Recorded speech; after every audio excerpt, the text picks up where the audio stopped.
सुबह का वक्त है, आंख भी खुली है, अजान की आवाज भी कान में आई है।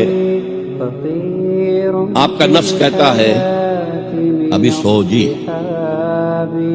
आपने अपनी चादर या कंबल को दुरुस्त किया और करवट लिया, अल्लाह के हुक्म को पीछे फेंक दिया, नफ्स के हुक्म को आगे रख। ये शिर्क, इस शिर्क को जानने वाले बहुत कम हैं। मौलाना रूम ने खूब कहा था, मेरा नफ्स भी फिरौन से कम नहीं है। वो कहता ये जिस्म मेरा है, उस पर मेरा हुक्म चलेगा, मैं नहीं जानता कौन अल्लाह कौन रसूल, क्या हराम क्या हलाल। तो फिरौन से कम तो नहीं है मेरा नफ्स। लेकिन उराओन, उसकी बहुत मदद थी, फौज थी, लाओ लश्कर था, तो उसने जबान से भी कह दिया खुलकर अला रब्बुकुमुल आला। मैं मिस्कीन हूँ, गरीब हूँ, मेरे पास कोई ताकत नहीं है, मैं जबान से तो कुछ नहीं कह सकता, अंदर से मेरा नफ्स यही कहता।